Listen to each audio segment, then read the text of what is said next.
Hello there and welcome to this short video on 7 top tips for better virtual meetings. Number 1, good lighting. Lighting is important. You don't need an expensive lighting rig to do this, although you can buy very inexpensive LED lights on the internet. But what you do want to be doing is facing the strongest light source. So if there is a window, make sure you are facing the window. If there is a light, make sure the light is in front of you. If it's behind you or to the side, it will create shadows and silhouettes that just don't look very good. So move your desk around, move your laptop around, move the webcam around until you're at an angle where you get the best lighting. It does help engagement. It does allow you to express yourself more fully and looks more professional as a result. Number 2 is the position of your laptop. Do not have the laptop on the table below you. Get to this looming thing where you're looking down at it or too high. Make sure the laptop, or should I say the webcam you're looking at, is at an eye level. That will again help remove some shadows. It'll look more comfortable. You will be more comfortable, and the more comfortable you feel, the more comfortable people in the meeting will feel as a result. So that laptop position needs to be up so the camera is facing you. You're not looking down, you're not looking up, you're looking straight at the camera you're using. Also your background. Now the background, I mean, you've got filters that you can apply, you've got backgrounds you can apply on the majority of these systems. What you don't want is a fussy background. If you don't want to use a filter or a background on Zoom, Teams or Google Meets or whatever system you're using, find yourself a neutral background, you know, a wall that doesn't have an awful lot of detail on it. What you don't want is a big old bookshelf or shelves behind you, because people are going to spend more time looking at what you're reading at the moment and the ornaments you've got on display than you. However, simple backgrounds that you can use in Zoom, Teams and Google Meets, very good thing to have. And in Google Meets and Microsoft Teams, you can actually blur the background out, which is a really good option. It saves you having to fuss around a little, just blur out the background. And the thing is, people are then focused on you, not what's going on around you. And that's a very important thing to maintain engagement. Number 4 is narration. What I mean by that is if you're going to go and share a screen, or if you're doing something more mechanical, like creating a breakout room or something like that, tell people what you're doing. Go, bear with me a moment, I'm just going to share a screen. Because if there is a moment of silence where you're looking down, trying to figure around and fiddle on a keyboard, it's unengaging. People don't know what you're doing. They're not aware of why there has been a break in communication.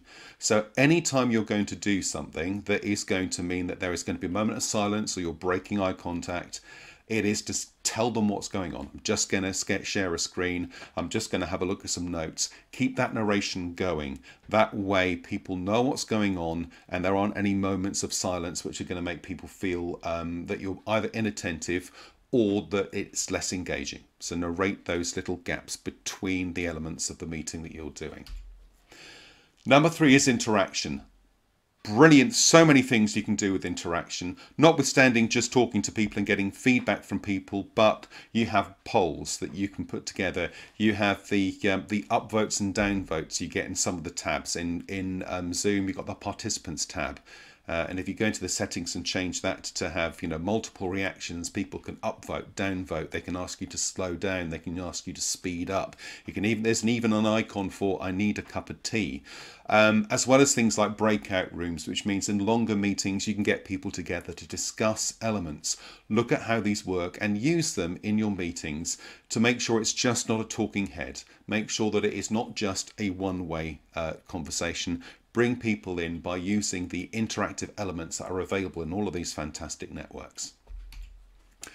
And then breaks. Breaks, if it's a longer meeting or a training course. If you're going to be talking to someone for more than an hour, it's a good idea to have a 5-minute break here and there. If it's going on for 2-3 hours, when I do training courses that last all day, when I'm doing a 4-hour training course, I have a 5-minute break on the hour, every hour, without fail. Stand up, move around, get yourself away from the screen. It fatigues people. I mean, there's a thing about Zoom fatigue at the moment.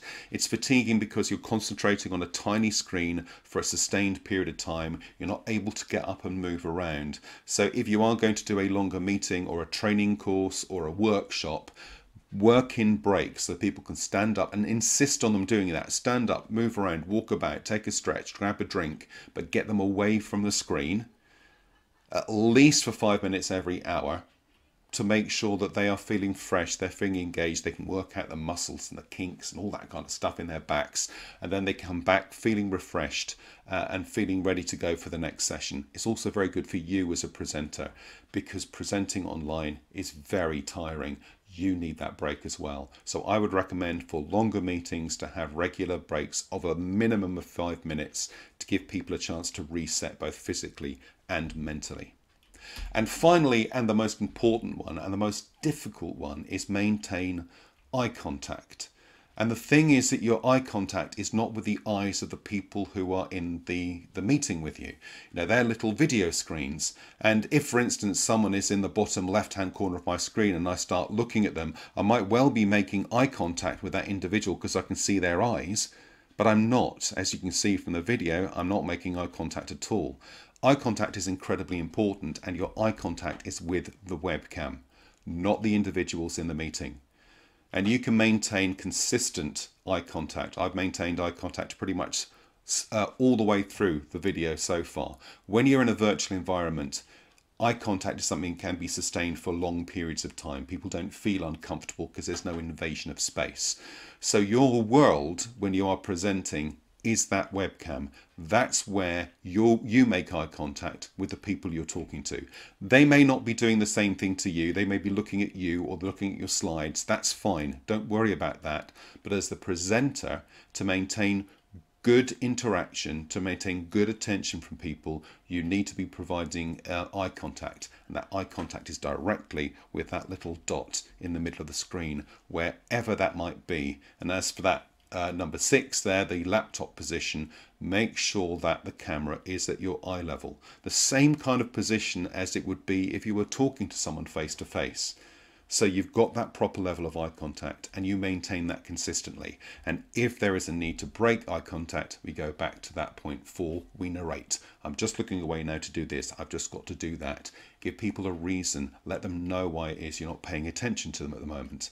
That is the hardest thing I've found over 100 webinars that I've done since the original lockdown, as of the date of this video, is actually knowing that I have to maintain eye contact with that tiny little dot on the screen rather than looking at the people I am training.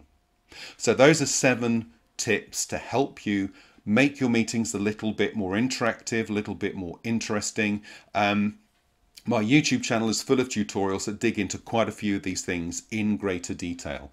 So if you want to know more about, you know, the position of the laptop, about maintaining eye contact, how to set up backgrounds, there are individual videos and tutorials on my YouTube channel. I'll put a link to my playlist in the comments below this video. It looks like virtual meetings are here to stay, at least for the next 6 to 12 months, considering where we are currently with the pandemic. So it's a good idea to get this practiced, because it will help alleviate some of this online meeting Zoom fatigue that people are suffering at the moment.